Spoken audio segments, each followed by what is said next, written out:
One more.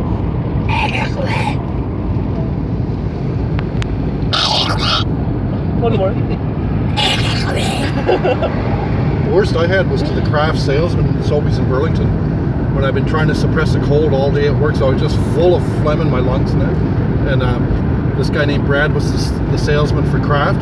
He comes around the turn, I'm at the display, he goes, "Hi Charlie." I go, I went to say hi to him. Big cough going at the same time.